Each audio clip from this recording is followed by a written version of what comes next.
네, 오늘은 이 김문수라는 인물에 대해서 약간 그 심리학적인 현대 철학적인 분석을 좀 해보겠습니다.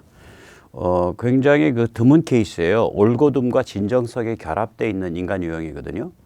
이거는 이재명, 김어준의 그 눈알 뒤집힌 짝퉁 진정성하고는 완전히 다릅니다.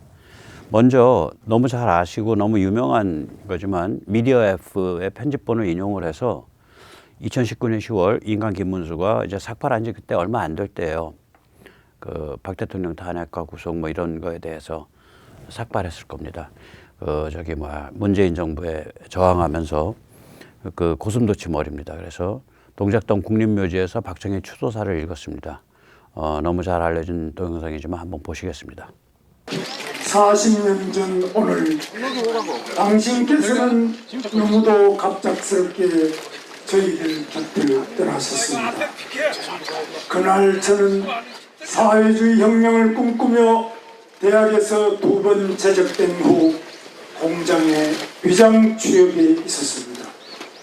한일공업 노동조합 부회장으로서 출근길 지하철 바닥에 뿌려지는 박정희 대통령 유고 보혈을 보고 깜짝 놀라면서도 한편으로는 이제 유신 독재가 끝나고 민주화가 되겠구나 가슴이 두근거리기도 했습니다. 저는 고등학교 3학년 때 당신의 삼선 개헌에 반대하는 시위로 무기정학되었습니다. 교련 반대, 유신 반대로 대학을 2번 쫓겨났습니다. 경부고속도로와 히틀러의 아우토반처럼 독재 강화의 수단이라는 운동권 선배들의 가르친 대로 저도 반대했습니다. 그러나 36년 뒤 제가 도지사가 되었어야 경기 북부 최전방 지역 발전을 위해서 고속도로 건설이 필수적임을 깨닫고 당신의 성견 지명에 반대했던 제가 너무 부끄러웠습니다. 마이카 시대를 외치던 당신을 향해 히틀러 나치 독재의 국민차 폭스바겐식 선동이라며 대학 교수들과 우리 대학생들은 모두 반대했죠. 우리나라는 자동차 제조 기술도 자본도 시장도 없고 후진국에서 그 어떤 나라도 자동차를 성공시킨 사례가 없다며 조목조목 근거를 대며 반대했습니다. 그러나 놀랍게도 당신은 우리나라를 세계 5대 자동차 생산 대국으로 만들었습니다. 제철, 자동차, 조선, 중화학, 전자, 방위산업 모든 부문에서 당신은 최고의 산업혁명가였습니다. 포항, 울산, 구미, 창원, 안산, 신도시를 건설한 당신은 최고의 도시계획가였습니다. 박정희 신도시는 첨단산업뿐만 아니라 대학, 공원, 주거 모두 역사상 최고 수준의 복합신도시를 최단시간에 만들었습니다.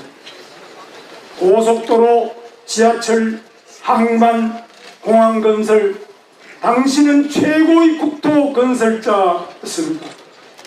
당신의 원대한 구상과 최첨단의 마스터 플랜 그리고 강력한 추진력은 세계 역사상 그 누구도 따라올 수 없는 한강의 기적을 일으켰습니다.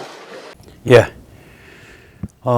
김문수 후보가 이제 그 10억 정도 되는 보상금을 신청을 안 했죠.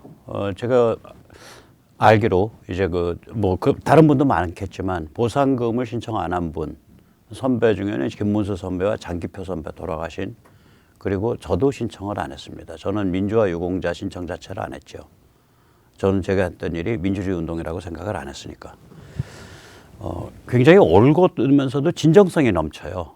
그 연설을 보고 있으면은 이게 굉장히 특이한 그 조합입니다. 두 가지가. 3분 정도의 말에서 우리는 그의 올곧음과 진정성을 느낄 수 있습니다. 그의 인생 스토리가 이 고귀한 융합, 올곧음과 진정성의 융합을 증명하고 있어요. 인생 전체가.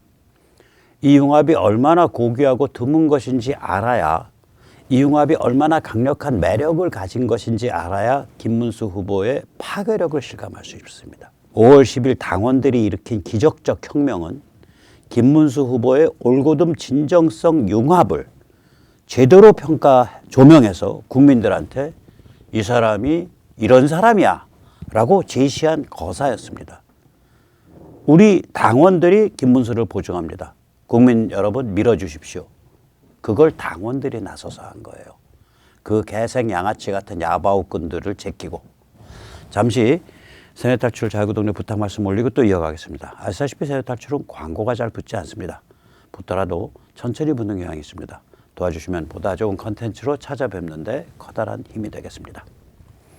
지금 다른 집회는 안 되더라도 공명선거 집회는 가능합니다. 6.3 대선 공명선거 촉구 국민대회 제2차 국민대회가 5월 17일 토요일 날 여의도 국회의사당역 3번 출구에서 한 200m 떨어진 산업은행 본점 후문에서 열립니다. 후문 앞에서 많이 참여해 주시기 바랍니다. 또한 www.123korea.kr 많이 가입해 주십시오. 우선 첫째는 사전투표의 그 잠재적 위험성, 취약성을 최소화해서 제어하는 것에 포인트가 맞춰져 있지만 대선 이후에는 국회 독재를 저항하고 또 상권분립 대통령제 헌법을 옹호 강화하는 그런 투쟁으로 번질 겁니다. 많이 좀 오시고요. 특히 이번 또 금요일 날은 저도 갑니다. 삼각지역 5번 출구 권영세 그 좀 지역회로 또 갑니다.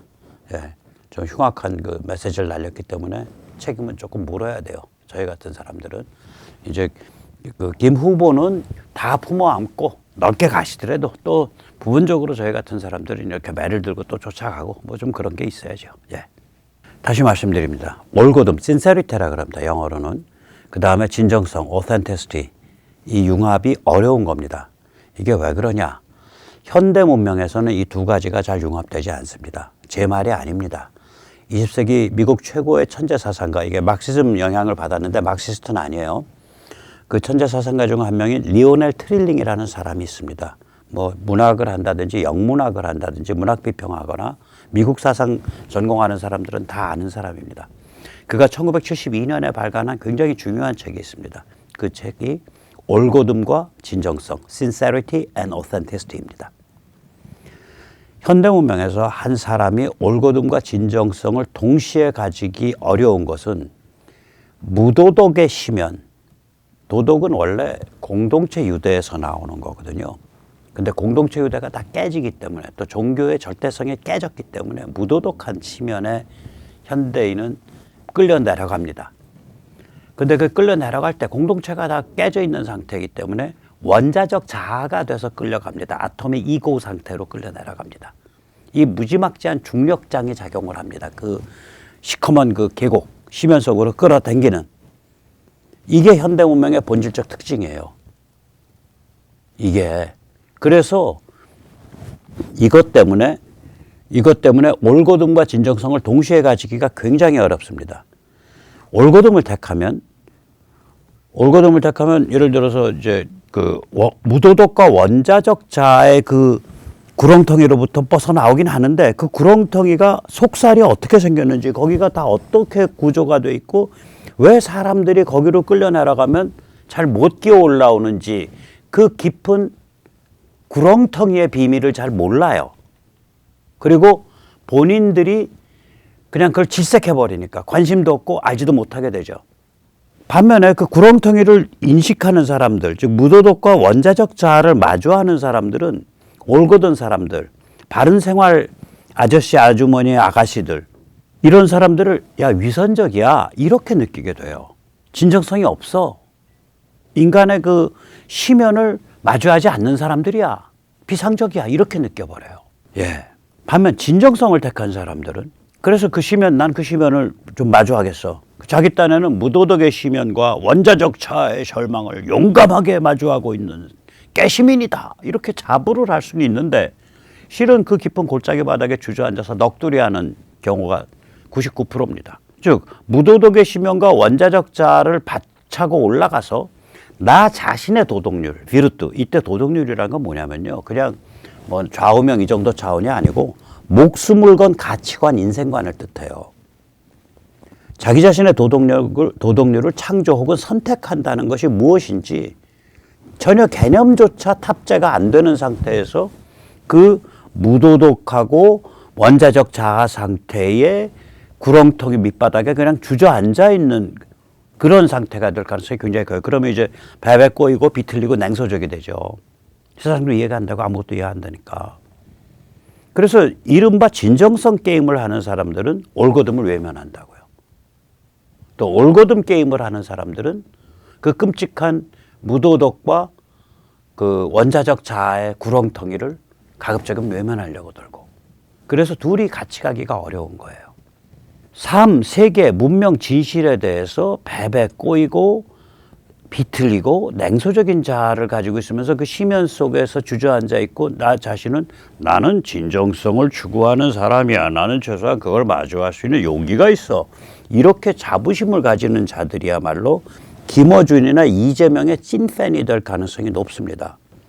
이런 자들의 눈아래는 김어준이나 이재명이 어떤 존재로 보이냐면 목숨 내놓고 심지어 사이코패스와 같은 절실함으로 삶, 세계, 문명, 진실을 희롱하는 스타로 보이는 거예요. 우리가 연쇄살인마, 진정성이 있어요. 병든 진정성이 있는 거예요. 악마적 진정성. 그러니까 진정성이라는 건 어떤 종류의 그 방향에 대해서 목숨을 내놓고 자기 인생을 전부 다 던져 넣는 거에서 나오는 거거든요. 그래서 연쇄살인마도 그 방향으로, 악마적 방향으로 진정성이 있는 거예요. 그러니까 이 무도덕의 그 구렁텅이, 그 원자적 자아의 구렁텅이 안에 주저앉아 있는 사람들의 입장에서 보면 김어준, 이재명은 목숨 내놓고 그 사이코패스와 같은 절실함으로 삶, 세계, 문명, 진실을 희롱하는 스타야. 나 자신이 세상에 대한 원망, 냉소, 원한, 소외감, 복수욕을 갖고 있다면 이런 자들이야말로 이재명이나 김어준 같은 자들이야말로 내가 참아 못하는 것을 해주는 대리충족시켜주는 존재로 보여요. 그래서 낙검수 팬이 많은 거예요. 낙검수 팬덤의 그 멘탈이 바로 이재명이거든요. 도덕, 뭐 부패, 그런 건 상관없어. 쿨하잖아. 뭐 자기가 보는 대로 그냥 막 저지르는 거 아니야? 이런 거죠. 그런 종류의 병적 매력이 있다고요. 저 유형에. 왜 그런 종류의 병적 매력이 호소력을 갖냐? 특정한 사람들에 대해서, 상당수의 사람들에 대해서. 그 자신이 그 무도덕과 원자적 자아의 심연에 주저앉아 있기 때문에 그래요. 이게 현대 문명의 무시무시한 비밀입니다. 자, 그러면 다시 말할게요. 올거둠을 택하자니 쉰내나고 고리타분하게 느껴. 저거 바른생활 아저씨, 바른생활 아주머니, 바른생활 아가씨야. 뭐 좀 위선적이고 쉰내나고 고리타분해. 또 진정성을 택하자니 야, 김어준, 이재명 좀 위험천만한 좀 짝퉁스타인데 그거 숭배하기가 좀 그런데. 그래서 둘 사이에 왔다 갔다 하는 인간들이 굉장히 많습니다. 이것도 저것도 택하지 못하고 헤매는 사람들이지. 이게 정치 스펙트럼에서는 부동층으로 나타나요. 전체 유권자의 30-40%나 됩니다. 뭐 이게 전체 유권자를 4천만으로 치면 1200만에서 1600만이에요. 그런데 이렇게 왔다 갔다 하는 사람들 앞에, 눈앞에 올고두면서 진정성이 있는 사람이 툭 튀어나와? 야, 저거 물건인데? 이렇게 마음이 갈 수 있는 거예요. 그래서 5월 10일, 이날이 참 특이한 날입니다. 우리가 이 한반도에 태어난 사람들이 처음으로 선거를 해본 날이 1948년 5월 10일입니다. 2022년 우리 국힘 당원들이 거사를 일으켰던 그날이 바로 한반도 사람들이 처음으로 선거를 해본 지 딱 77년 되는 날이에요. 그날 국힘 당원들이 기적을 일으켰습니다. 김문수라는 인물, 김문수라는 정치 자산이 세계에서 보기 드문 아주 유니크한 올거둠과 진정성이 융합되어 있는 인물이다. 이 진실, 이 사실을 조명을 해주고 그걸 부각시키고 증명을 하고 거기에 보증수표를 끊어준 거예요. 이 인물은 올거둠과 진정성이 결합돼 있는 융합돼 있는 인물임 하고 보증수표, 그 상품 보증서, 정치 상품 보증서, 워런티를 끊어준 거예요. 5월 10일 국힘 당원들이. 그래서 이제 김문수 후보의 이 유니크한 특성이 이제 빛을 보게 된 거지. 그러니까 최강의 호소력이며 파괴력이야, 이게. 이거 밀고 나가면 됩니다. 이거가 한 번도 제시된 적이 없어요, 사람들 눈에. 물론 편협하다고 받아들여지게 너무 공격적으로 밀고 나가면 안 돼요. 그냥 최선을 다해서 여러 사람 다 주워 담는 것처럼. 어차피 선거라는 건 하수종말 처리장이에요. 모든 게 다 거기에 모여요. 바다가 하수종말 처리장이에요. 근데 바다 막잖아. 말고. 똑같은 거예요. 모든 게 다 모여요. 거기에 선거라는 거는. 그러니까 그런 넉넉한 폼으로 그냥 이것저것 다 스스로 담는 거야, 그냥. 예. 그거 알기 때문에. 다 알아줘요, 이제. 그 5월 10 국힘의 당원들은 제가 오늘 저 교회 바깥이에요. 그런데 이 비유를, 제가 비유를 찾다 이 비유밖에 없어. 호렙의 바위를 때려 샘물의 존재를 드러낸 모세의 지팡이에요. 저도 그 지팡이에 조그만 나무 쪼가리 하나인데, 눈곱만한. 잠깐 그 얘기 드릴게요. 이게 출애굽기에 나오는 거죠. 저는 교회 문턱 바깥이지만 성경을 좀 읽습니다. 근데 이제 모세가 이제 사람을 끌고 나와가지고 광야를 다니면서 이제 갈증도 나고 배도 고프고 개고생 시키고 뭐 40년을 헤맸으니까. 그러니까 사람들이 꼭지가 돌아가지고 너 때문에 다 목말라 죽는다고 왁 들어 일어나니까, 야, 내가 끌고 나왔냐? 저 양반이 시켜서 나는 끌고 나왔어.